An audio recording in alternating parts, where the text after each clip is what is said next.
ਕੋਵਿਡ-19 ਦੌਰਾਨ ਵੱਖੋ-ਵੱਖਰੀਆਂ ਆਰਗੇਨਾਈਜੇਸ਼ਨਸ ਤੇ ਚੈਰਿਟੀਜ਼ ਸਾਹਮਣੇ ਆ ਰਹੀਆਂ ਨੇ, ਲੋਕਾਂ ਦੀ ਮਦਦ ਕਰ ਰਹੀਆਂ ਨੇ। ਕੈਨੇਡਾ ਤੋਂ ਵੀ ਕਈ ਸੰਸਥਾਵਾਂ ਤੋਂ ਅਸੀਂ ਉਹਨਾਂ ਦੇ ਫਾਊਂਡਰਸ ਦੇ ਨਾਲ ਤੇ ਉਹ ਸੰਸਥਾਵਾਂ ਨੂੰ ਵਲੰਟੀਅਰਸ ਜੋ ਚਲਾ ਰਹੇ ਨੇ ਉਹਨਾਂ ਦੇ ਨਾਲ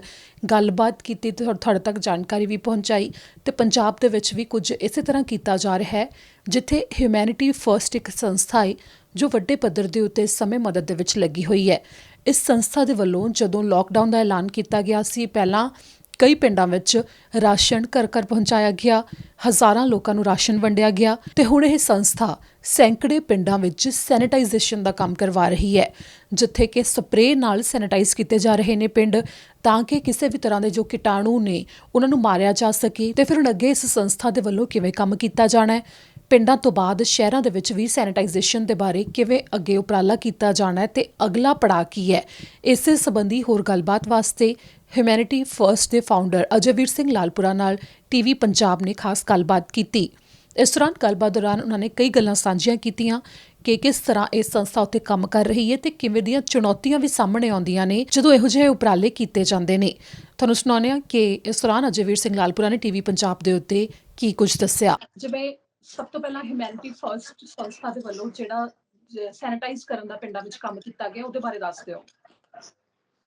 ਸਾਡਾ ਜਿਹੜਾ ਮੇਨ ਮੋਟਿਵ ਸੀਗਾ ਜੀ, ਉਹ ਇਹ ਸੀਗਾ ਕਿ ਕੋਵਿਡ ਜਿਹੜੀ 19 ਸਿਚੁਏਸ਼ਨ ਚੱਲ ਰਹੀ ਹੈ, ਸਰਕਮਸਟੈਂਸਿਸ ਹੈਗੇ ਨੇ, ਇਹਦੇ ਵਿੱਚ ਸਭ ਤੋਂ ਪਹਿਲਾਂ ਇੰਪੋਰਟੈਂਟ ਤਾਂ ਇਹ ਹੈਗਾ ਕਿ ਜਿਹੜੀ ਸੈਨੀਟਾਈਜੇਸ਼ਨ ਹੈਗੀ ਹੈ that should be done, and sanitization has to be done at every level, ਹਰ ਇੱਕ ਲੈਵਲ ਦੇ ਉੱਤੇ ਹੋਣ ਦੀ ਜ਼ਰੂਰਤ ਹੈਗੀ ਆ। ਸ਼ਹਿਰਾਂ ਨੂੰ ਸੈਨੀਟਾਈਜ਼ ਹੋਣ ਦੀ ਲੋੜ ਹੈ, ਪਿੰਡਾਂ ਨੂੰ ਸੈਨੀਟਾਈਜ਼ ਹੋਣ ਦੀ ਲੋੜ ਹੈ, ਘਰਾਂ ਨੂੰ ਸੈਨੀਟਾਈਜ਼ ਹੋਣ ਦੀ ਲੋੜ ਹੈ। ਔਰ ਸਭ ਤੋਂ ਵੱਡੀ ਗੱਲ ਇਹ ਹੈਗੀ ਹੈ ਕਿ ਸੈਨੀਟਾਈਜੇਸ਼ਨ ਕਿਸ ਤਰ੍ਹਾਂ ਕੀਤੀ ਜਾਵੇ, ਇਹ ਵੀ ਇੱਕ ਬੜਾ ਇੰਪੋਰਟੈਂਟ ਸਵਾਲ ਹੈ ਜੀ। ਸੋ ਮੈਂ ਇਹ ਰਿਅਲਾਈਜ਼ ਕੀਤਾ ਕਿ ਜਿਹੜੀ ਪਿੰਡਾਂ ਦੇ ਵਿੱਚ ਨਾਰਮਲੀ ਸੈਨੀਟਾਈਜੇਸ਼ਨ ਹੋ ਵੀ ਰਹੀ ਸੀ, ਉਹ ਸਪਰੇ ਪੰਪਸ ਦੇ ਥਰੂ ਜਿਹੜੇ ਹੈਗੇ ਕੁਝ ਪਾਕਟਸ ਉੱਤੇ ਸਪਰੇਜ਼ ਕੀਤੇ ਜਾ ਰਹੇ ਸੀਗੇ। ਸੋ ਸਾਡੀ ਆਰਗੇਨਾਈਜੇਸ਼ਨ ਨੇ ਡਿਸਾਈਡ ਕੀਤਾ ਕਿ ਨਹੀਂ, ਅਸੀਂ ਇਹਨਾਂ ਨੂੰ ਜਿਹੜਾ ਹੈਗਾ ਆ, ਜਿਸ ਤਰ੍ਹਾਂ ਵਰਲਡ ਓਵਰ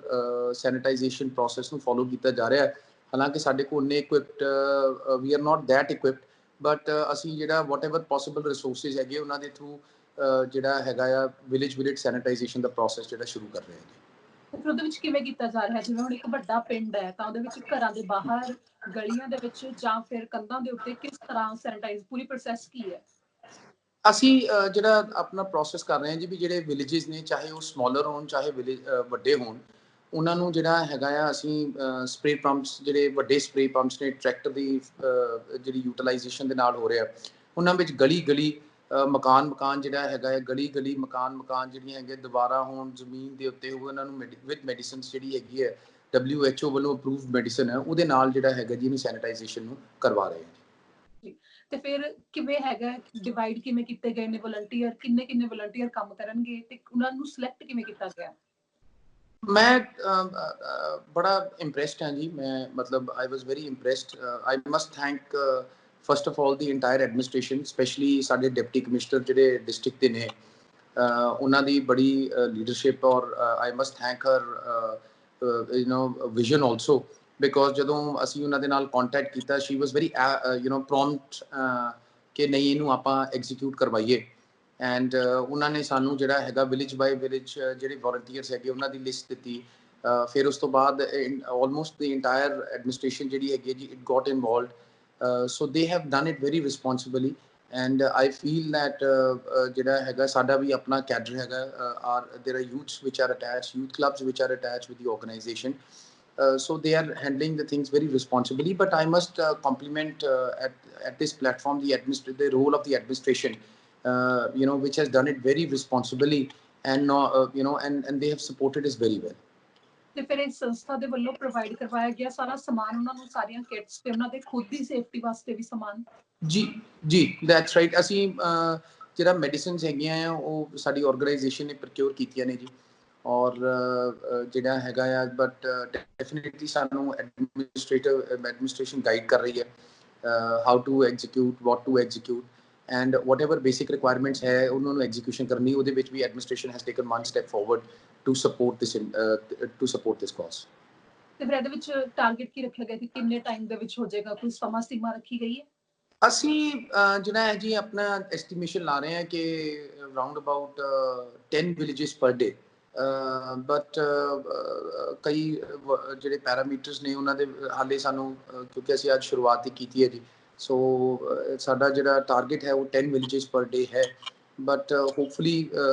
ਮਤਲਬ ਹੋਪਫੁਲੀ ਸਾਨੂੰ ਇਹ ਲੱਗਦਾ ਹੈ ਕਿ ਅਸੀਂ ਆਪਣਾ ਟਾਰਗੇਟ ਅਚੀਵ ਕਰ ਜਾਵਾਂਗੇ, ਬਾਰਿੰਗ ਜੇ ਕੋਈ ਕੋਈ ਜਿਹੜੀ ਸਿਚੁਏਸ਼ਨ ਇਹੋ ਜਿਹੀ ਨਾ ਆਵੇ ਜਿਹਦੇ ਕਾਰਨ ਸਾਨੂੰ ਥੋੜੇ ਬਹੁਤੇ ਆਪਣੇ ਵਿਲੇजेस ਕਰਟੇਲ ਕਰਨੇ ਪੈ।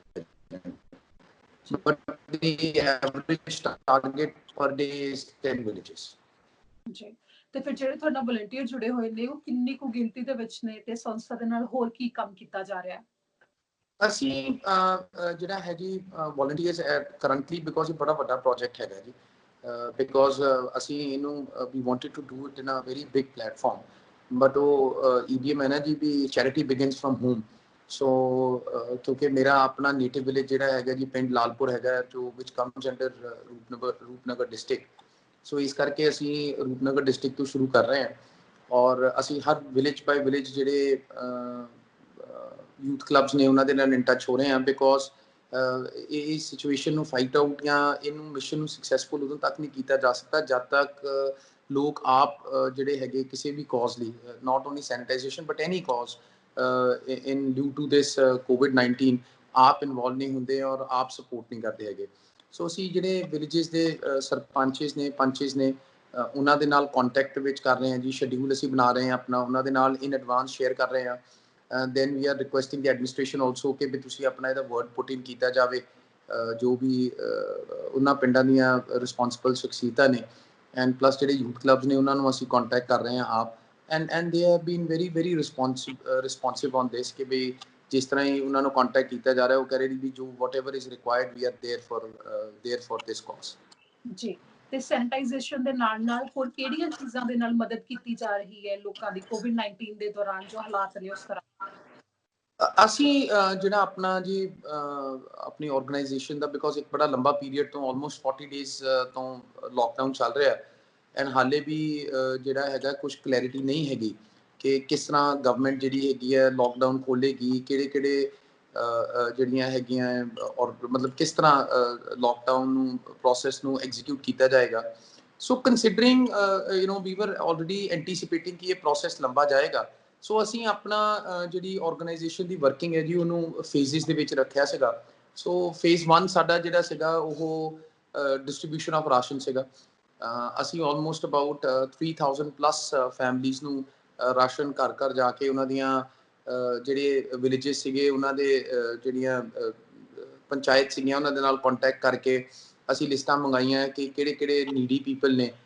ਤੇ ਫਿਰ ਅਸੀਂ ਉਹਨਾਂ ਬੰਦਿਆਂ ਨੂੰ ਆਲਮੋਸਟ ਅਬਾਊਟ 3000 ਪਲੱਸ ਪੀਪਲ ਨੂੰ ਜਿਹੜਾ ਹੈਗਾ ਅਸੀਂ ਡਿਸਟ੍ਰੀਬਿਊਟ ਕੀਤਾ ਆ। ਹਾਲਾਂਕਿ ਵੀ ਵੁੱਡ ਨਾਟ ਸੇ ਕਿ ਸਾਰਿਆਂ ਨੂੰ ਮਿਲ ਚੁੱਕਾ, ਬਟ ਅਸੀਂ ਆਪਣੇ ਕਿਉਂਕਿ ਆਲਮੋਸਟ ਅਬਾਊਟ 1 ਮਹੀਨਾ ਸਾਨੂੰ ਇਨਵੋਲਵ ਹੋ ਚੁੱਕਾ ਸੀਗਾ ਰਾਸ਼ਨ ਦੇ ਉੱਤੇ, and now it was time for phase 2, and specially because ਹੁਣ ਅੱਜ ਕੱਲ ਹਾਰਵੈਸਟਿੰਗ ਸੀਜ਼ਨ ਹੋਣ ਕਾਰਨ ਸੋਸ਼ਲ ਐਕਟੀਵਿਟੀ ਬਹੁਤ ਰਹੀ ਹੈ, ਲੋਕ ਬਹੁਤ ਬਾਹਰ ਆਏ ਨੇ, ਐਂਡ ਇਸ ਕਰਕੇ we thought that it is very important now ਕਿ ਅਸੀਂ ਜਿਹੜਾ ਹੈਗਾ ਆ ਆਪਣਾ ਸੈਨੀਟਾਈਜੇਸ਼ਨ ਵਾਲਾ ਫੇਜ਼ 2 ਸੈਨੀਟਾਈਜੇਸ਼ਨ ਕਰੀਏ ਐਂਡ ਵਿਲੇਜ ਬਾਈ ਵਿਲੇਜ ਕਰੀਏ ਤਾਂ ਕਿ ਜਿਹੜਾ ਸਪਰੈਡ ਹੈ ਇਹਨੂੰ ਜਿਹੜਾ ਹੈਗਾ ਸਟਾਲ ਕੀਤਾ ਜਾ ਸਕੇ। ਜੀ, ਇਸ ਤਰ੍ਹਾਂ ਜਿਵੇਂ ਤੁਸੀਂ ਕਿਹਾ ਰਾਸ਼ਨ ਵੰਡਿਆ ਗਿਆ ਸੀਗਾ ਤੇ ਕਿਸ ਹਿਸਾਬ ਨਾਲ ਵੰਡਿਆ ਗਿਆ ਕਿ ਪਰ ਫੈਮਿਲੀ ਦੇ ਹਿਸਾਬ ਨਾਲ ਜਾਂ ਫੈਮਿਲੀ ਮੈਂਬਰ ਦੇ ਹਿਸਾਬ ਨਾਲ, ਤੇ ਕਿੰਨਾ ਰਾਸ਼ਨ ਤੇ ਉਹ ਕਿੰਨੇ ਸਮੇਂ ਦੇ ਵਾਸਤੇ ਕਿ ਉਹਨਾਂ ਦਾ ਸਾਰ ਸਕਦਾ? ਅਸੀਂ ਜਿਹੜਾ ਹੈਗਾ ਜੀ ਕਿਉਂਕਿ ਸਾਡੇ ਕੋਲ ਜਿਸ ਤਰ੍ਹਾਂ ਮੈਂ ਦੱਸਿਆ ਕਿ we involve the local village heads, ਤੇ ਸਾਨੂੰ ਉਹਨਾਂ ਦਾ ਅਸੀਂ ਉਹਨਾਂ ਤੋਂ ਜਦੋਂ ਲਿਸਟਾਂ ਮੰਗਾਈਆਂ ਨੇ ਤੇ ਸਾਨੂੰ ਜਿਹੜਾ ਹੈਗਾ ਜਿਹੜੇ ਜਿਸ ਪਿੰਡ ਦੇ ਵਸਨੀਕ ਸੀਗੇ ਔਰ ਉਸ ਪਰਿਵਾਰ ਜਿਹੜੀ ਨੀਡੀ ਫੈਮਿਲੀ ਸੀ ਉਹਨਾਂ ਦੇ ਪਰਿਵਾਰ ਦੇ ਕਿੰਨੇ ਜੀ ਨੇ, ਸੋ ਉਹਨਾਂ ਦੀਆਂ ਸਾਡੇ ਕੋਲ ਪ੍ਰੋਪਰ ਲਿਸਟਾਂ ਆ ਚੁੱਕੀਆਂ ਸੀਗੀਆਂ, ਪ੍ਰੋਪਰ ਹੋਮਵਰਕ ਹੋ ਚੁੱਕਾ ਸੀਗਾ, ਤੇ ਜਿਹੜੀ ਜੋ ਬਣਦੀ ਰਿਕੁਆਇਰਮੈਂਟ ਸੀ family wise families with given ਕਿ ਵੋਲਿਊਮ ਆਫ ਦਾ ਫੈਮਿਲੀ ਮੈਂਬਰਸ ਕਿੰਨੇ ਨੇ, ਕਿਤੇ 2 ਨੇ ਕਿਤੇ 4 ਨੇ, ਕਿਸੇ ਫੈਮਿਲੀ ਦੇ ਵਿੱਚ 6 ਫੈਮਿਲੀ ਮੈਂਬਰਸ ਨੇ, ਤੇ ਉਸ ਬਿਹਾਫ ਦੇ ਉੱਤੇ ਅਸੀਂ ਮਿਨੀਮਮ ਜਿਹੜਾ ਹੈਗਾ 2 to 3 ਵੀਕਸ ਦਾ ਰਾਸ਼ਨ ਦਿੱਤਾ ਹੈ ਕਿ 2 ਤੋਂ 3 ਹਫ਼ਤੇ ਜਿਹੜੇ ਹੈਗੇ ਆ ਫੈਮਿਲੀਜ਼ ਐਟਲੀਸਟ ਜਿਹੜਾ ਹੈਗਾ ਆਪਣੇ ਨੂੰ ਸਸਟੇਨ ਕਰ ਸਕਣ। ਜੀ, ਹੁਣ ਇੱਥੇ ਇੱਕ ਅਹਿਮ ਸਵਾਲ ਮੈਂ ਪੁੱਛਣਾ ਚਾਹੁੰਦੀ ਹਾਂ ਕਿਉਂਕਿ ਜਦੋਂ ਸਰਕਾਰ ਦੇ ਵੱਲੋਂ ਵੀ ਮਦਦ ਦਿੱਤੀ ਜਾਂਦੀ ਹੈ ਤਾਂ ਬਹੁਤ ਸਾਰੀਆਂ ਹੋਰ ਸਕੀਮਸ ਵੀ ਆਉਂਦੀਆਂ ਨੇ, ਉਹ 'ਚ ਜਿਵੇਂ ਤੁਸੀਂ ਕਿਹਾ ਕਿ ਤੁਸੀਂ ਜਿਹੜੇ ਉੱਥੇ ਵਿਲੇਜ ਹੈਡ ਨੇ ਤੇ ਉਹਨਾਂ ਤੋਂ ਤੁਸੀਂ ਲਿਸਟ ਮੰਗਵਾਈ ਹੈ ਨਾ, ਤਾਂ ਫਿਰ ਹਜ਼ਾਰਾਂ ਲੋਕਾਂ ਨੂੰ ਮਦਦ ਦਿੱਤੀ ਗਈ ਹੈ, ਤਾਂ ਇਹਦੇ ਵਿੱਚ ਇਕੱਲੇ ਕੋ ਜਾ ਕੇ ਤਾਂ ਦੇਖਿਆ ਨਹੀਂ ਜਾ ਸਕਦਾ, ਪਰ ਇੱਥੇ ਇਹ ਕਿਵੇਂ ਰੱਖਿਆ ਜਾਂਦਾ ਧਿਆਨ ਕਿ ਸਾਰਿਆਂ ਤੱਕ ਸਮਾਨ ਪਹੁੰਚੇ, ਕਿਉਂਕਿ ਇੱਕ ਕਰਪਸ਼ਨ ਵੀ ਬਹੁਤ ਵੱਡੀ ਚੀਜ਼ ਹੈ ਤੇ ਜਦੋਂ ਸੰਸਥਾ ਦੇ ਨਾਲ ਲੋਕ ਜੁੜਦੇ ਨੇ ਕਿਸੇ ਨਾਲ, ਤਾਂ ਉਸ ਸੰਸਥਾ ਦੇ ਵੱਲੋਂ ਉਸ ਨੂੰ ਕਿਵੇਂ ਦੇਖਿਆ ਜਾਂਦਾ ਕਿ ਜਿਹੜਾ ਸੰਸਥਾ ਦੇ ਵੱਲੋਂ ਕੰਮ ਕੀਤਾ ਜਾ ਰਿਹਾ ਹੈ ਉਹ ਜ਼ਮੀਨੀ ਪੱਧਰ ਦੇ ਉੱਤੇ ਹਰ ਬੰਦੇ ਤੱਕ ਪਹੁੰਚ ਰਿਹਾ ਹੈ, ਕਿ ਉਦੋਂ ਕੋਈ ਕਿਸੇ ਵੱਲੋਂ ਕੋਈ ਗਲਤ ਵਰਤੋਂ ਤਾਂ ਨਹੀਂ ਕੀਤੀ ਗਈ ਉਸ ਪੈਸੇ ਦੀ ਜਾਂ ਸਮਾਨ ਦੀ, ਉਹ ਕਿਵੇਂ ਧਿਆਨ ਰੱਖਿਆ ਜਾ ਰਿਹਾ ਹੈ? ਅਸੀਂ ਬੜਾ ਇੰਪੋਰਟੈਂਟ ਹੈ ਜੀ ਕਿ ਅੱਜ ਦੀ ਜਿਹੜੀ ਸਿਚੁਏਸ਼ਨ ਹੈ ਜਿਹਦੇ ਵਿੱਚ NGOs ਕੰਮ ਕਰ ਰਹੇ ਨੇ ਜਾਂ ਉਹਨਾਂ ਦੇ ਵੋਲੰਟੀਅਰਸ ਕੰਮ ਕਰ ਰਹੇ ਨੇ, ਉਹ everyone is understanding one thing ਕਿ ਇਹ ਇੱਕ ਐਸੀ ਸਿਚੁਏਸ਼ਨ ਹੈ where it is a do and die. ਜਾਂ ਤਾਂ ਆਪਾਂ ਜਿਹੜਾ ਆਪਾਂ ਨੇ ਕਰਨਾ ਹੋਏਗਾ ਜਾਂ ਅਗਲਾ ਬੰਦਾ ਜਿਹੜਾ ਹੈਗਾ ਆ, the person is going to die either of starvation, ਚਾਹੇ ਉਹ ਭੁੱਖਮਰੀ ਹੋਵੇ, ਚਾਹੇ ਉਹ ਕੋਈ ਵੀ ਸਰਕਮਸਟੈਂਸਿਸ ਇਸ ਬਿਮਾਰੀ ਤੇ ਰਿਲੇਟਡ ਹੋਣ ਜਾਂ ਬਿਕੋਜ਼ ਆਫ ਲੋਕਡਾਊਨ ਹੋਵੇ। ਸੋ ਜਿੰਨੇ ਵੀ ਵੋਲੰਟੀਅਰਸ ਨੇ ਕੰਮ ਕੀਤਾ ਆ ਉਹਨਾਂ ਨੇ, ਮੈਂ ਬੜਾ ਗ੍ਰੇਟਫੁਲ ਹਾਂ, ਬਿਕੋਜ਼ ਇਹ ਪੋਸੀਬਲ ਨਹੀਂ ਹੋ ਸਕਦਾ ਜਦ ਤੱਕ ਵੋਲੰਟੀਅਰਸ ਅੱਗੇ ਨਾ ਆਉਣ। ਸੋ ਅਸੀਂ ਆਪਣੀ ਆਰਗੇਨਾਈਜੇਸ਼ਨ ਵੱਲੋਂ ਵੀ ਹੈਵ ਮੇਡ ਸ਼ੋਰ ਕਿ ਵੀ ਸਾਡੇ ਕੋਲ ਜਿਹੜੀਆਂ ਲਿਸਟ ਆਈਆਂ ਨੇ ਉਹ ਆਥੈਂਟਿਕ ਹੋਣ। ਫਿਰ ਅਸੀਂ ਜਿਹੜਾ ਹੈਗਾ ਪ੍ਰੋਸੀਜਰ ਫੋਲੋ ਕੀਤਾ ਸੀਗਾ ਕਿ ਉਹਨਾਂ ਲਿਸਟ ਨੂੰ ਜਿਹੜਾ ਹੈਗਾ ਪ੍ਰੋਪਰਲੀ ਫਿਲਟਰ ਕਰਕੇ through other sources also verify ਕੀਤਾ ਜਾਵੇ ਕਿ yes they are the deserving families. And ਜਿਹੜੀ ਟੀਮ ਮੈਂਬਰਸ ਨੇ ਕੰਮ ਕੀਤਾ ਆ, ਉਹਨਾਂ ਨੇ ਵੀ ਜਿਹੜਾ ਹੈਗਾ ਜਦੋਂ ਉਹਨਾਂ ਨੂੰ ਐਗਜ਼ੀਕਿਊਸ਼ਨ ਕੀਤੀਆਂ ਨੇ, ਉਹਨਾਂ ਐਗਜ਼ੀਕਿਊਸ਼ਨਸ ਨੂੰ ਉਹਨਾਂ ਨੇ ਫਿਰ ਲਿਸਟਿੰਗ ਦੇ ਵਿੱਚ ਟਿਕ ਲਾ ਕੇ ਸਾਨੂੰ ਵਾਪਸ ਭੇਜਿਆ ਕਿ ਆਹ ਫੈਮਲੀਜ਼ 20 ਜਾਂ 22 ਜਾਂ 25 ਫੈਮਲੀਜ਼ ਜਿਹੜੀਆਂ ਦੀ ਲਿਸਟ ਆਈ ਸੀਗੀ, ਉਹਨਾਂ 25 ਫੈਮਲੀਜ਼ ਨੂੰ ਜਿਹੜਾ ਹੈਗਾ ਆ ਬਣਦਾ ਰਾਸ਼ਨ ਜਿਹੜਾ ਹੈਗਾ ਦਿੱਤਾ ਗਿਆ ਹੈ। ਤੇ ਫਿਰ ਜਿਵੇਂ ਹੁਣ ਸੰਸਥਾ ਦੇ ਵੱਲੋਂ ਕੰਮ ਕੀਤਾ ਜਾਂਦਾ ਤਾਂ ਬਹੁਤ ਵੱਡੇ ਚੈਲੰਜ ਵੀ ਆਉਂਦੇ ਨੇ। ਸਭ ਤੋਂ ਅਹਿਮ ਚੈਲੰਜ ਹੁੰਦਾ ਹੈ ਕਿ ਸਹੀ ਬੰਦੇ ਤੁਹਾਡੇ ਨਾਲ ਜੁੜਨੇ, ਤੇ ਉਸ ਨੂੰ ਤੁਸੀਂ ਕਿਵੇਂ ਟੈਕਲ ਕਰਦੇ ਹੋ ਕਿ ਕਿਵੇਂ ਬੰਦਿਆਂ ਦੀ ਚੋਣ ਕੀਤੀ ਜਾਂਦੀ ਹੈ, ਉਹਨਾਂ ਤੇ ਤੁਸੀਂ ਕਿਵੇਂ ਭਰੋਸਾ ਕਰ ਸਕਦੇ ਹੋ, ਉਸ ਚੀਜ਼ ਨੂੰ ਕਿਵੇਂ ਦੇਖਿਆ ਜਾਂਦਾ? ਜਿਹੜਾ ਸਾਡਾ ਆਰਗੇਨਾਈਜੇਸ਼ਨ ਦਾ ਇਸ ਵੇਲੇ ਅਰੇਂਜਮੈਂਟ ਚੱਲ ਰਿਹਾ ਜੀ, S for S man power is concern, ਜਿਸ ਤਰ੍ਹਾਂ ਮੈਂ ਤੁਹਾਨੂੰ ਦੱਸਿਆ ਕਿ ਮੇਰਾ ਹੋਮ ਟਾਊਨ ਹੈਗਾ ਔਰ ਹੋਮ ਟਾਊਨ ਹੋਣ ਦੇ ਕਾਰਨ ਜਿਹੜਾ ਹੈਗਾ ਆਲਰੇਡੀ ਜਿਹੜਾ ਹੈਗਾ socialization somewhere down the line ਜਦੋਂ ਵੀ ਸੋਸ਼ਲਾਈਜੇਸ਼ਨ ਹੋਈ ਹੈ, ਸੋ ਸਭੀ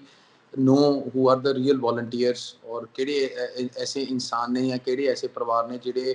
इलाके प्रति और खास करके इंसानियत प्रति अपने पॉजिटिव विचार रखते हैं। सो असी उन्होंने ਜਦੋਂ ਵੀ ਅਸੀਂ ਟੀਮ ਦੀ ਸਿਲੈਕਸ਼ਨ ਕਰ ਰਹੇ ਹਾਂ, ਵੀ ਆਰ ਮੇਕਿੰਗ ਸ਼ੋਰ ਕਿ ਉਹਨਾਂ ਦਾ ਬੈਕਗਰਾਉਂਡ ਚੈੱਕ ਜਿਹੜਾ ਹੈਗਾ ਪ੍ਰੋਪਰਲੀ ਕੀਤਾ ਜਾਵੇ, ਬਿਕੋਜ਼ ਇਹ ਟੋਟਲ ਨਾਨ ਪੋਲੀਟੀਕਲ ਆਰਗੇਨਾਈਜੇਸ਼ਨ ਹੈ ਔਰ ਸਾਡਾ ਜਿਹੜਾ ਮੰਤਵ ਹੈਗਾ ਸਿਰਫ ਉਹ ਜਿਸ ਤਰ੍ਹਾਂ ਇਸ ਦਾ ਨਾਮ ਸੁਜੈਸਟ ਕਰਦਾ ਹੈ ਇਜ਼ ਟੂ ਸਰਵ ਹਿਊਮੈਨਿਟੀ। ਅਸੀਂ ਇਨਸਾਨੀਅਤ ਦੀ ਸੇਵਾ ਦੇ ਉੱਤੇ ਫੋਕਸ ਕਰਨਾ ਚਾਹੁੰਦੇ ਹਾਂ। So we are trying to shortlist the individuals whose interest is only to support and to serve humanity. So ਅਸੀਂ ਜਿਹੜਾ ਹੈਗਾ ਆ ਇਸ ਪਲੇਟਫਾਰਮ ਉੱਤੇ ਵੀ ਆਰ ਮੇਕਿੰਗ ਸ਼ੋਰ ਕਿ ਜਿਹੜਾ ਪਲੇਟਫਾਰਮ ਹੈਗਾ ਇਹਦੇ ਵਿੱਚ ਨਾਨ ਪੋਲੀਟੀਕਲ ਮੂਵਮੈਂਟ ਰੱਖੀ ਜਾਵੇਗੀ ਜੀ। ਕਿ ਉਹ ਤੁਹਾਡੇ ਨਾਲ ਖੁਦ ਸੰਪਰਕ ਕਰਦੇ ਨੇ ਜਿਹੜਾ ਤੁਹਾਡੇ ਨਾਲ ਕੰਮ ਕਰਨਾ ਚਾਹੁੰਦੇ ਨੇ, ਜਾਂ ਫਿਰ ਪਹਿਲਾਂ ਇਨਵੀਟੇਸ਼ਨ ਦਿੱਤਾ ਗਿਆ ਸੀ ਕਿ ਉਹ ਤੁਹਾਡੇ ਨਾਲ ਅੱਗੇ ਜੁੜਨ ਸੰਸਥਾ ਨਾਲ ਜਿੰਨੇ ਜ਼ਿਆਦਾ ਲੋਕ ਹੋ ਸਕਦੇ ਨੇ? ਨਹੀਂ, ਮੈਂ ਬੜਾ ਗ੍ਰੇਟਫੁਲ ਹਾਂ ਜੀ ਆਪਣੇ ਫੈਮਿਲੀ ਮੈਂਬਰਸ ਦਾ, ਮੇਰੇ ਜਿਨ੍ਹਾਂ ਨੇ ਮੇਰੇ ਫਰੈਂਡਸ ਨੇ, ਮੇਰੇ ਫੈਮਿਲੀ ਮੈਂਬਰਸ ਨੇ ਜਿਨ੍ਹਾਂ ਨੇ ਮੈਨੂੰ ਮੋਟੀਵੇਟ ਕੀਤਾ ਕਿ ਅਸੀਂ ਜਿਹੜਾ ਹੈਗਾ ਆ ਕਿਉਂਕਿ ਇੰਡੀਵਿਜੂਅਲ ਤੌਰ ਦੇ ਉੱਤੇ ਸਾਡੀ ਫੈਮਿਲੀ ਜਿਹੜੀ ਹੈ ਕਿ ਆਲਰੇਡੀ ਸੋਸ਼ਲ ਸਰਵਿਸ ਦੇ ਵਿੱਚ ਸੀਗੀ, ਬਟ ਮੇਰੇ ਫੈਮਿਲੀ ਫਰੈਂਡਸ ਹੋ ਗਏ, ਫੈਮਿਲੀ ਮੈਂਬਰਸ ਹੋ ਗਏ, ਸਪੈਸ਼ਲੀ ਮੇਰੇ ਪੇਰੈਂਟਸ, ਮੇਰੀ ਵਾਈਫ, ਉਹਨਾਂ ਨੇ ਮੈਨੂੰ ਬੜਾ ਮੋਟੀਵੇਟ ਕੀਤਾ ਕਿ ਤੁਸੀਂ ਇੱਕ ਐਸਾ ਪਲੇਟਫਾਰਮ ਬਣਾਓ ਜਿਹਦੇ ਵਿੱਚ ਹੋਰ ਵੀ ਲੋਕ ਜੁੜ ਸਕਣ ਤਾਂ ਕਿ ਜਿਹੜਾ ਵੋਲਿਊਮ ਹੈਗਾ ਉਹ ਵੱਡੇ ਲੈਵਲ ਦੇ ਉੱਤੇ ਹੋ ਸਕੇ। ਸੋ ਅਸੀਂ ਜਿਸ ਤਰ੍ਹਾਂ ਹਰ ਸੰਸਥਾ ਜਾਂ ਹਰ ਇਨਸਾਨ ਇਕੱਲਾ ਚੱਲਦਾ ਹੈ ਜੀ, ਉਸ ਤਰ੍ਹਾਂ ਅਸੀਂ ਇਹਦੀ ਸ਼ੁਰੂਆਤ ਕੀਤੀ ਸੀ, ਬਟ ਹੌਲੀ ਜਿਹੜਾ ਹੈਗਾ ਕਾਫਲਾ ਜੁੜਦਾ ਗਿਆ, ਲੋਕਾਂ ਨੇ ਕੰਮ ਦੇਖਦੇ ਰਹੇ, ਹੌਲੀ ਜਿਹੜੇ ਜਿਹਨੂੰ ਕਹਿ ਦਿੰਦੇ ਨੇ ਜੀ ਵੀ ਲੋਕ ਜਿਹੜੇ ਐਕਚੁਅਲੀ ਸੇਵਾ ਕਰਨਾ ਚਾਹੁੰਦੇ ਨੇ ਉਹ ਫਿਰ ਹੌਲੀ ਸਾਡੇ ਨਾਲ ਆਪਣਾ ਕੰਟੈਕਟ ਐਸਟੈਬਲਿਸ਼ ਕਰਦੇ ਗਏ ਔਰ ਹੌਲੀ ਇਹ ਜਿਹੜਾ ਕਾਫਲਾ ਹੈ ਜੀ ਵੱਧਦਾ ਗਿਆ ਜੀ। ਇੱਥੇ ਇੱਕ ਸਵਾਲ ਤੁਹਾਨੂੰ ਅੱਗੇ ਪੁੱਛਣਾ ਚਾਹੁੰਦੀ ਹਾਂ ਕਿ ਜਿਵੇਂ ਤੁਸੀਂ ਕਿਹਾ ਸੀ ਕਿ ਸੈਨੀਟਾਈਜੇਸ਼ਨ ਸੈਕੰਡ ਸਟੈਪ ਸੀ ਜਿਹਦੇ ਵੱਲ ਅਸੀਂ ਅੱਗੇ ਵਧੇ, ਤਾਂ ਅੱਗੇ ਤੁਹਾਡਾ ਕੀ ਪਲਾਨ ਹੈ ਕਿ ਅੱਗੇ ਕਿਹੋ ਜਿਹੇ ਸਟੈਪ ਹੋਣੇ ਨੇ ਹੋਰ? See, the mission of the organization is very simple, that we are going to stand by the people and ਅਸੀਂ ਜਿਹੜਾ ਹੈਗਾ we want to spread the message to the public that ਸਾਨੂੰ ਕੋਵਿਡ ਤੋਂ ਡਰ ਕੇ ਨਹੀਂ ਬਟ ਡਟ ਕੇ ਮੁਕਾਬਲਾ ਕਰਨ ਦੀ ਲੋੜ ਹੈ। ਸੋ ਮਿਸ਼ਨ ਬਹੁਤ ਸਿੰਪਲ ਹੈਗਾ ਸਾਡਾ and ਅਸੀਂ we are going to support the people and whatever contribution we can do in this pandemic situation ਇਹ ਅਸੀਂ ਜਿਹੜਾ ਹੈਗਾ ਆ ਉਹਦੇ ਟਾਈਮ ਟੂ ਟਾਈਮ ਜਿਸ ਤਰ੍ਹਾਂ ਸਰਕਮਸਟੈਂਸਿਸ ਅੱਗੇ ਕਲੀਅਰ ਹੁੰਦੇ ਜਾ ਰਹੇ ਨੇ, ਬਿਕੋਜ਼ ਹਾਲੇ ਕਈ ਲੈਵਲ ਦੇ ਉੱਤੇ ਵਰਲਡ ਓਵਰ ਦੇ ਵਿੱਚ ਪਿਕਚਰ ਕਲੀਅਰ ਨਹੀਂ ਹੈਗੀ ਕਿ where how we are going to move forward, because right now ਸਾਰਾ ਵਰਲਡ ਲੋਕਡਾਊਨ ਤੇ ਹੈ, ਕਿਸ ਤਰ੍ਹਾਂ ਵਰਲਡ ਖੁੱਲੇਗਾ, ਕਿਸ ਤਰ੍ਹਾਂ ਕਰੇਗਾ। ਸੋ ਉਹਨਾਂ ਚੀਜ਼ਾਂ ਨੂੰ ਬੈਕ ਐਂਡ ਫੋਰਥ ਅਸੀਂ ਜਿਹੜਾ ਹੈਗਾ ਜੀ ਰੀਕਨਸੀਡਰ ਕਰਕੇ ਜੋ ਡਿਮਾਂਡਸ ਨੇ ਉਹਨਾਂ ਨੂੰ ਲੋਕਾਂ ਤੋਂ ਸਟੱਡੀ ਕਰਕੇ, ਬਿਕੋਜ਼ ਜਿਹੜੀ ਸਾਡੀ ਟੀਮ ਨੇ we are very lucky, they are all very attached with the ground, grass root level ਨੌਜਵਾਨ ਵੀਰ ਨੇ, ਗ੍ਰਾਸ ਰੂਟ ਲੈਵਲ ਜਿਹੜੀ ਸਾਡੇ ਕੋਲ ਇਨਫੋਰਮੇਸ਼ਨ ਆ ਰਹੀ ਹੈ। ਸੋ ਜਿਸ ਤਰ੍ਹਾਂ ਫਰਦਰ ਡਿਵੈਲਪਮੈਂਟ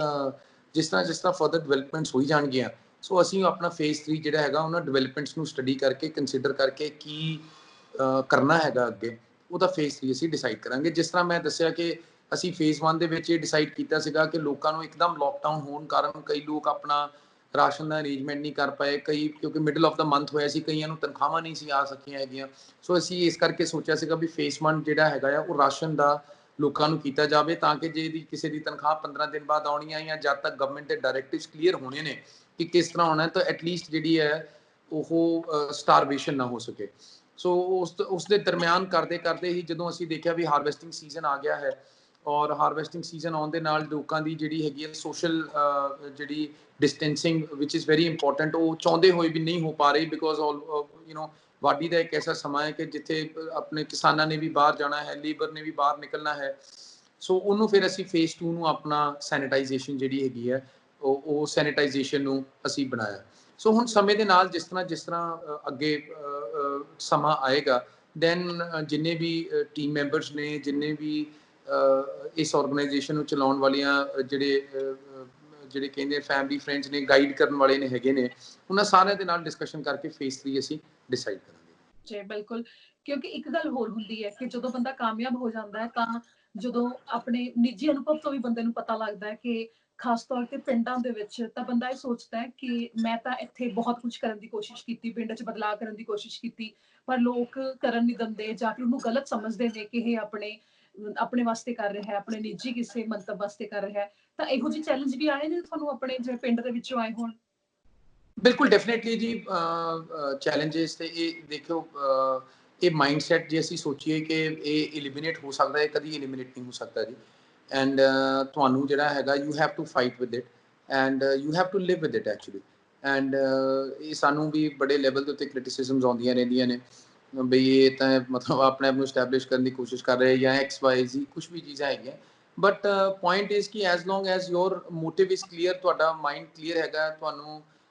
ਜਿਹੜਾ ਹੈਗਾ ਆ ਤੁਹਾਨੂੰ ਮਿਸ਼ਨ ਤੁਹਾਡਾ ਕਲੀਅਰ ਹੈਗਾ, ਤੁਹਾਨੂੰ you want to serve the humanity. So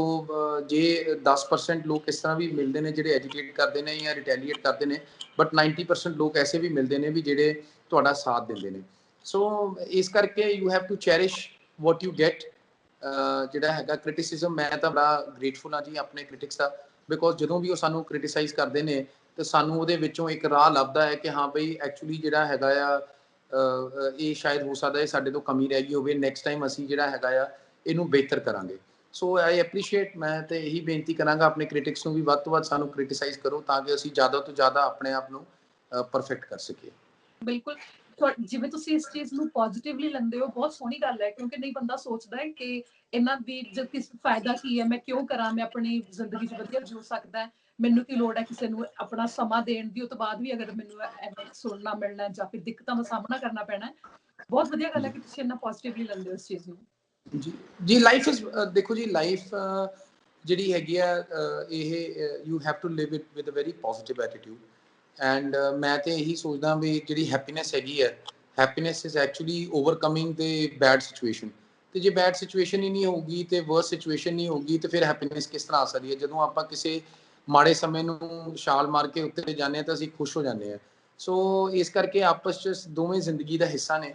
so they are heads and tails of a coin. So ਸਾਨੂੰ ਜਿੰਨੇ ਅਸੀਂ ਖੁਸ਼ੀ ਦੇ ਨਾਲ ਹੈਪੀਨੈਸ ਨੂੰ ਇੰਜੋਏ ਕਰਦੇ ਹਾਂ, ਉਨਾ ਬੋਲਡਲੀ ਸਾਨੂੰ ਜਿਹੜੀ ਹੈਗੀ ਆ ਆਪਣੀ ਸੈਡਨੈਸ ਐਂਡ ਕ੍ਰਿਟਿਸਿਜ਼ਮ ਇਹਨੂੰ ਫੇਸ ਕਰਨਾ ਚਾਹੀਦਾ ਹੈ ਜੀ। ਤੇ ਅੰਤ ਵਿੱਚ ਮੇਰੇ ਤੋਂ ਕੁਝ ਪੁੱਛਣ ਤੋਂ ਰਹਿ ਗਿਆ ਹੋਵੇ, ਤੁਸੀਂ ਆਪਣੇ ਵੱਲੋਂ ਕੁਝ ਕਹਿਣਾ ਚਾਹੁੰਦੇ ਹੋ? ਨਹੀਂ, ਬਸ ਅਸੀਂ ਤਾਂ ਜਿਹੜਾ ਹੈਗਾ ਜੀ, since the entire world is on lockdown, ਤੇ ਇਹੀ ਸਾਰਿਆਂ ਨੂੰ ਬੇਨਤੀ ਕਰਾਂਗੇ ਕਿ ਇਹ ਇੱਕ ਐਸੀ ਮਹਾਮਾਰੀ ਹੈ, ਐਸਾ ਪੈਂਡੈਮਿਕ ਹੈ ਕਿ ਜਿਹਦੇ ਵਿੱਚ ਸਾਨੂੰ ਸਾਰਿਆਂ ਨੂੰ ਯੂਨਾਈਟਿਡਲੀ ਫਾਈਟ ਕਰਨਾ ਹੈ ਔਰ ਸਾਨੂੰ ਜਿਹੜਾ ਹੈਗਾ ਇੰਡੀਵਿਜੂਅਲੀ ਰਿਸਪੌਂਸਿਬਲ ਹੋਣਾ ਹੈ ਕਿ ਸਾਨੂੰ what is best for us. I mean undoubtedly administration ਬਹੁਤ ਜ਼ਬਰਦਸਤ ਕੰਮ ਕਰ ਰਹੀ ਹੈ ਵਰਲਡ ਓਵਰ। ਜਿਹੜੀ ਹੈਗੀ ਹੈ ਪੁਲਿਸ ਜਿਹੜੀ ਹੈਗੀ ਹੈ ਜੀ ਉਹ ਵਿਲੇਜ ਜਾ ਕੇ ਕਰ ਰਹੀ ਹੈ। ਆਈ ਐਮ ਸ਼ੋਰ ਤੁਹਾਨੂੰ ਮੀਡੀਆ ਦੇ ਵਿੱਚ ਵੀ ਜਾਂ ਸਪੈਸ਼ਲੀ ਬਾਹਰ ਬੈਠੇ ਪੰਜਾਬੀਆਂ ਨੂੰ ਬੜੇ ਵੀਡੀਓਜ਼ ਵਗੈਰਾ ਵੀ ਸ਼ੇਅਰ ਹੁੰਦੇ ਰਹਿੰਦੇ ਨੇ ਵੀ ਪੁਲਿਸ ਇਸ ਤਰ੍ਹਾਂ ਕਰ ਰਹੀ ਹੈ, ਪੁਲਿਸ ਸਟ੍ਰਿਕਟ ਹੋ ਰਹੀ ਹੈ, ਜਿਹੜੀ ਹੈਗੀ ਹੈ they are crossing there borders. But ਮੈਂ ਤੇ ਇਹੀ ਕਹਾਂਗਾ ਸਾਰਿਆਂ ਨੂੰ ਕਿ ਵੀ ਹੈਵ ਟੂ ਅੰਡਰਸਟੈਂਡ ਕਿ ਉਹ ਵਾਰੀਅਰਸ ਜਿਹੜੇ ਹੈਗੇ ਨੇ ਉਹ ਆਪਣੀ ਫੈਮਿਲੀ ਔਰ ਆਪਣੀ ਜਿਹਨੂੰ ਕਹਿੰਦੇ ਨੇ ਜੀ ਆਪਣੀ ਲਾਈਫ ਨੂੰ ਰਿਸਕ 'ਚ ਪਾ ਕੇ ਸਾਨੂੰ ਬਚਾਉਣ ਦੇ ਲਈ ਜਿਹੜਾ ਇੰਨਾ ਵੱਡਾ ਰਿਸਕ ਲੈ ਰਹੇ ਨੇ ਕਿ ਸੜਕਾਂ ਤੇ ਆ ਰਹੇ ਨੇ, ਗਲੀ ਘੁੰਮ ਰਹੇ ਨੇ, ਵਿਲੇਜਿਸ 'ਚ ਘੁੰਮ ਰਹੇ ਨੇ, ਸ਼ਹਿਰਾਂ 'ਚ ਘੁੰਮ ਰਹੇ ਨੇ। So we must cooperate with them and ਸਾਨੂੰ ਜਿਹੜਾ ਹੈਗਾ ਉਹਨਾਂ ਨੂੰ ਨਾਟ ਓਨਲੀ ਕੋਆਪਰੇਟ ਕਰਨਾ ਚਾਹੀਦਾ ਬਟ ਉਹਨਾਂ ਨੂੰ ਕੰਪਲੀਮੈਂਟ ਕਰਨਾ ਚਾਹੀਦਾ ਜਿਨ੍ਹਾਂ ਨੇ ਜੋ ਨਿਸਵਾਰਥ ਹੋ ਕੇ ਬਿਕੋਜ਼ ਜਿਹੜੀ ਤਨਖਾਹ ਤੇ ਬੱਝੇ ਨੇ। ਕੋਵਿਡ ਤੋਂ ਪਹਿਲਾਂ ਵੀ 19 ਤਨਖਾਹ ਸੀ, ਕੋਵਿਡ ਤੋਂ ਬਾਅਦ ਵੀ 19 ਕੋਵਿਡ ਦੇ ਵਿੱਚ ਵੀ 19 ਹੀ ਤਨਖਾਹ ਰਹਿਣੀ ਹੈ ਬਟ ਨਿਸਵਾਰਥ ਹੋ ਕੇ ਜਿਹੜਾ ਹੈਗਾ ਉਹ ਸਾਡੀ ਸੁਸਾਇਟੀ ਨੂੰ ਸਾਨੂੰ ਬਚਾਉਣ ਦੇ ਵਿੱਚ ਲੱਗੇ ਹੋਏ ਨੇ। ਤਾਂ ਸਾਨੂੰ ਉਹਨਾਂ ਦੇ ਨਾਲ ਜਿਹੜਾ ਹੈਗਾ ਆ ਪੂਰਾ ਕੋਆਪਰੇਟ ਕਰਨਾ ਚਾਹੀਦਾ ਔਰ ਸਾਨੂੰ ਜਿਹੜਾ ਹੈਗਾ ਆ ਇਸ ਵੇਲੇ ਸਾਡੀਆਂ ਬੈਸਟ ਫਰੈਂਡਸ ਜਿਹੜੇ ਹੈਗੇ ਨੇ ਉਹ ਸਾਡੀ ਗਵਰਨਮੈਂਟਸ ਹੈਗੀਆਂ ਕਿਉਂਕਿ ਉਹ country level, state level, district level ਦੇ ਉੱਤੇ ਸਾਰੀ ਪ੍ਰੋਬਲਮਸ ਨੂੰ ਸਟੱਡੀ ਕਰਕੇ ਡਾਇਰੈਕਟਿਵਸ ਇਸ਼ੂ ਕਰ ਰਹੀਆਂ ਤੇ as a responsible citizen we should follow all those ਜਿਹੜੇ ਹੈਗੇ ਨਾ ਜੀ ਡਾਇਰੈਕਟਿਵਸ ਵੈਰੀ ਓਨੈਸਟਲੀ। ਜੀ ਤੁਹਾਡਾ ਬਹੁਤ ਬਹੁਤ ਧੰਨਵਾਦ ਟੀਵੀ ਪੰਜਾਬ ਤੇ ਗੱਲਬਾਤ ਕਰਨ ਵਾਸਤੇ। ਥੈਂਕ ਯੂ ਪੁਨੀਤ ਜੀ, ਥੈਂਕ ਯੂ। ਸਤਿ ਸ਼੍ਰੀ ਅਕਾਲ ਜੀ, ਮੈਂ ਨਿਰਮਲ ਮਾਨ ਪੂਰਾ ਟੈਕਸਟਾਈਲ ਤੋਂ। ਇਹ ਤੁਸੀਂ ਵੀਡੀਓ ਦੇਖ ਰਹੇ ਸੀ ਟੀਵੀ ਪੰਜਾਬ ਦੇ ਉੱਤੇ। ਇਹੋ ਜਿਹੇ ਹੋਰ ਜਾਣਕਾਰੀ ਭਰਪੂਰ ਵੀਡੀਓ ਦੇਖਣ ਵਾਸਤੇ ਟੀਵੀ ਪੰਜਾਬ ਦੇ ਚੈਨਲ ਨੂੰ ਸਬਸਕ੍ਰਾਈਬ ਕਰੋ ਤੇ ਨਾਲ ਹੇਠ ਦਿੱਤੇ ਹੋਏ ਬੈਲ ਆਈਕਨ ਦੇ ਬਟਨ ਦਬਾਓ। ਸਤਿ ਸ਼੍ਰੀ ਅਕਾਲ।